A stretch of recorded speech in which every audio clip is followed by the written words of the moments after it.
Welcome, viewers for the YouTube channel Lex Consilium Foundation. I'm Major General Neelendra Kumar here with Air Marshal Raghunath Nambiar. You would have watched the earlier videos and moving on. Now I take you, Raghu, your reputation, your image is linked to the Balakot fame and the Balakot operations, those missions. So I take you to that morning of 26 February 2016, and when a facility of Jaish-e-Mohammed was targeted, the operation was said to be non-military and preemptive in nature. And, you are said to have played a very pivotal role in that Balakot strike. Now, would you kindly share the salient features of that operation? And that was the time in your career that you were towards the end of your Eastern Command. You were CNC there and coming to Western Air Command. It has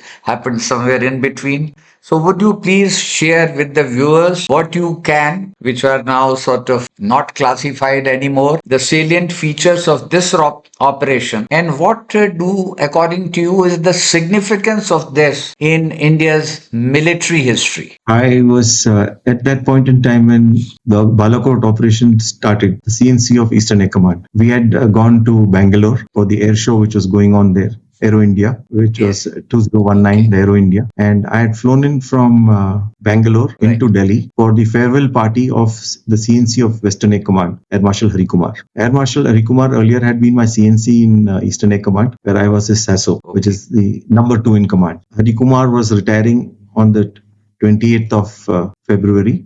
He was superannuating on completion of the age of 60, and I was there to bid him farewell along with my wife. It's then where I got a hint of something which was to take place that very evening. I'm talking of the 25th was the farewell party at Akash Mess, which is Air Headquarters Mess in Delhi, located just close to the war memorial. Smelled something in the air. Yes, and moreover, my chief then, Air Chief Marshal Dhanova, took me into confidence and told me stay back, not to go, because I was planning to depart the next day early morning back to Shillong, where Eastern Air Command is located, along with my wife. I was told to stay back. So obviously, old enough to realize when things are in the offing, though things were kept very compartmentalized and there was a blanket of secrecy over everything that was happening. Right. On the morning of the 26th, we all knew what had happened.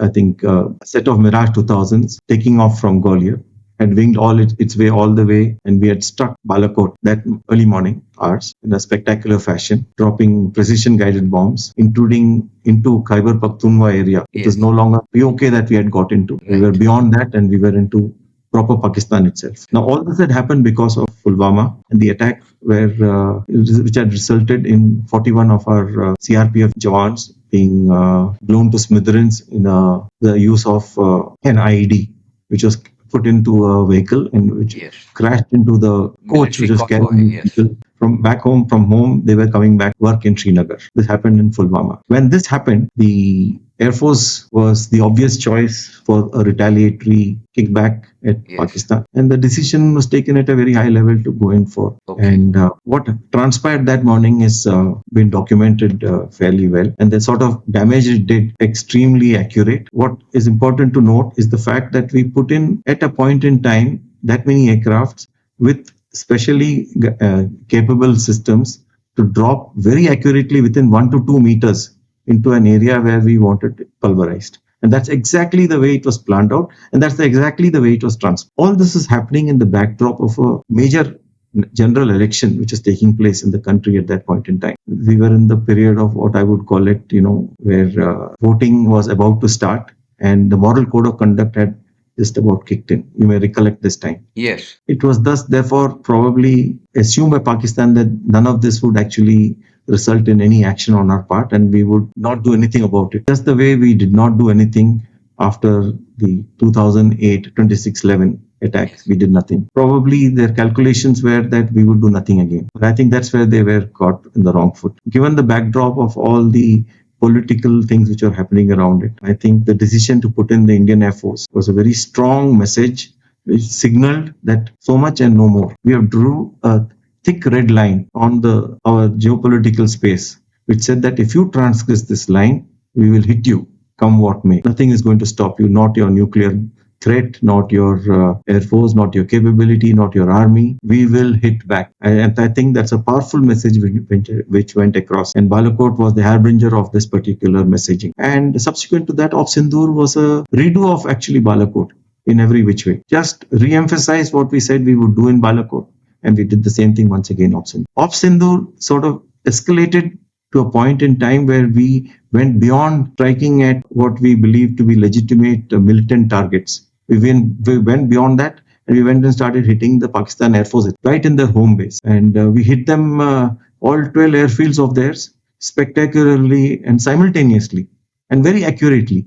And very importantly, with documented proof as to what we did. In Balakot time, thanks to the weather at that point in time, we did not have the sort of visual proof which was required to convince not only Pakistan public, but our own public and probably our own opposition as to what we could achieve. In Op Sindoor, we went that much one step further and documented that proof, got it in vivid detail, in high resolution video imagery from satellites, and put it on the table for the world to see as to what we can do and how quickly. Then you have brought it out, but in slow motion, if I may say, that was the scrutiny or analysis post strike, what was achieved.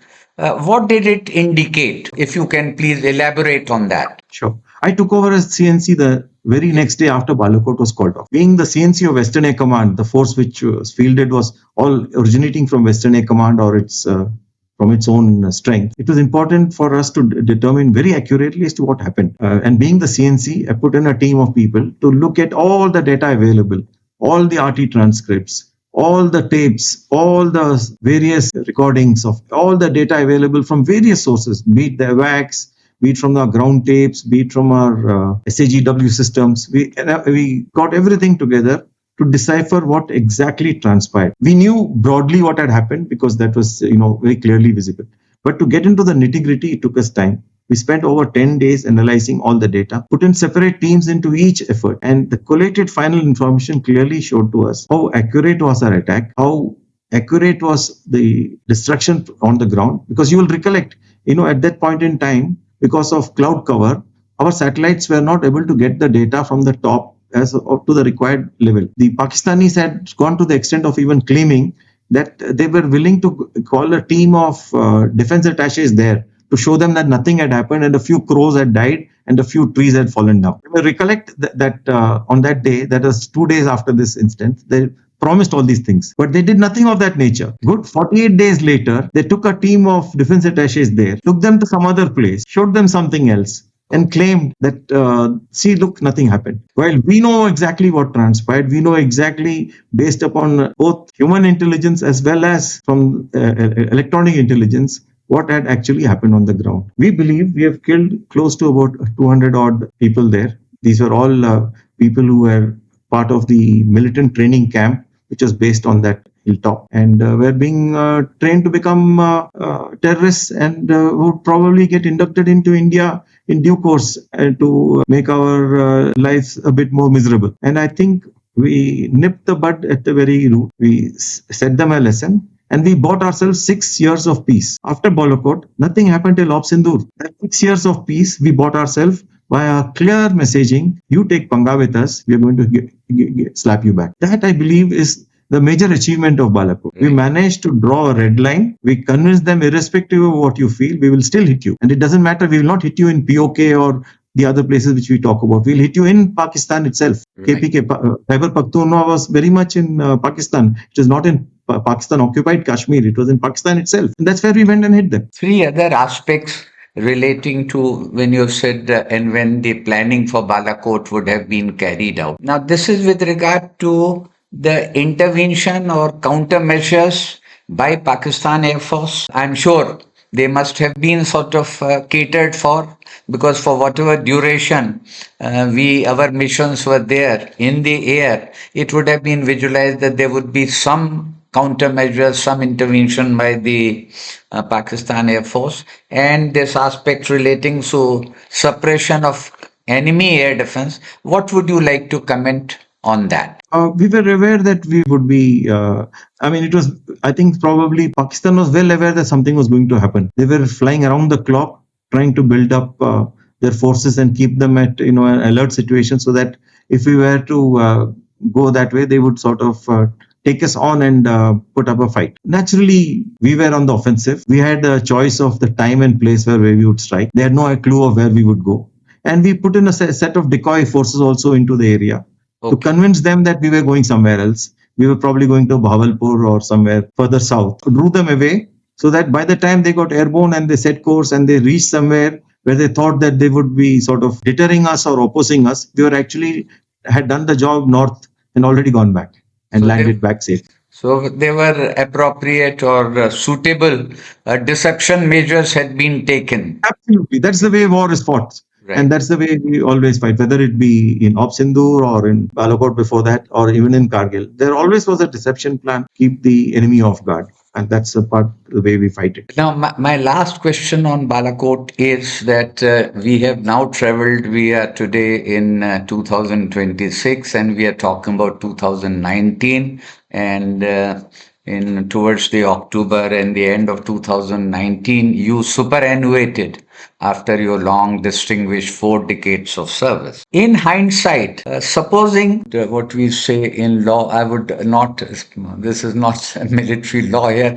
but I would say in hindsight, if you were to react Balakot today, would you like to do it in any way differently? I have to look at Balakot from 2 perspectives. First one was that it was a punitive raid. It was not an all-out war, and there is an escalation matrix which was required to be, played at, so that we did not escalate beyond a punitive action against militant forces. Right. This is not the Indian Air Force versus the Pakistan Air Force. We didn't want it to escalate to that level where it would be Indian Air Force versus the rest of Pakistan. We had to sort of play it in a fashion so that we achieved what we set out to do. That is to give a kick to the militants, because we, at that point in time and in the past, we have always been sort of disassociating Pakistan from its militants. We have treated them as, this is Pakistan Air Force, this is the Pakistan Army, and that is the Pakistani militants, as a separate force which is not integrated into the whole package. Right. I think that is something which we should never forget. Actually, I believe they are all the same thing. We have tended to, politically look at it as 3 or 4 separate distinct elements of the Pakistani deep state and not considered the militants as a part and parcel of what Pakistan is. When the fact is that they are actually the same thing, they are the same controlling head, and I believe all of them act on a single command and messaging effort from their side. And therefore, to treat them as separate entities would not be accurate or right. I think in Op Sindoor too, in the beginning, we treated them as separate entities. We took on the Pakistani terrorist infrastructure at Bhavalpur and at all the other 8 odd places which we struck simultaneously. And we realized that not the very end. We have to sort of escalate to a level which is beyond this. Pakistan itself did not have any militants this side of the border to hit back at. They had to hit back at our army or at our Air Force. And they attempted to do just exactly that. And we had to hit back. And now things became more conventional in nature, the way a normal war would be fought. That is, with initially suppression of enemy air defenses, and thereafter taking on enemy airfields and destroying them in that capability to fight. And that's the way the thing escalated and progressed. Pakistan tried to react back with drone warfare, and I think we are all well aware of what they achieved. Very little and very late. I think most of the drones were probably not very accurate, and not only not very accurate, they were all prone to being jammed very easily, and they fell down like flies and did not cause any serious damage on our side of the. While we on our part, with our forces available to us, really hit them very hard. We destroyed the radars on the 8th morning, and on the 9th and 10th, we started hitting their airfields. Airfields all the way deep into Pakistan, right from POK areas, right till Sindh and in Karachi. Everywhere we hit them. And I think that was probably the trigger for the war coming to a dead end so very quickly, before we could even probably realize when things were, Op Sindoor was like put onto a hold. And we had the Pakistanis coming up on the hotline asking for ceasefire. I mean, never have I heard of such things happening in such quick time. I mean, even before our boots on the ground could put on their boots, we had within 90 hours, our enemy asking for a ceasefire. I think that has never happened before in our history, and it is a clear indicator of how things will happen in future too. We believe if we are strong and we have sufficient power with us, we will have people begging for mercy even before we actually boot up. Any requirement to even mobilize our army, all our strike corps remained where they are always been. We never moved them forward. We never went into a sort of a red alert scenario which we did in the past. And, all this never happened. It just stopped. Though we can still say that Op Sindoor 1 is on a pause mode and could get revived at any time if our enemy was to start acting differently. But the fact of the matter is, we have exhibited to them what our capabilities are and how we intend to go about our business. You think that the effect and impact would stay in Pakistan's memory, in their mind for some time in future? I would believe that Balakot bought us 6 years. Probably Op Sindoor will get us 12 years. If you're Okay. lucky, 20 years. Thank So you I very do much. believe our enemy is smart enough to learn quickly. Thank you.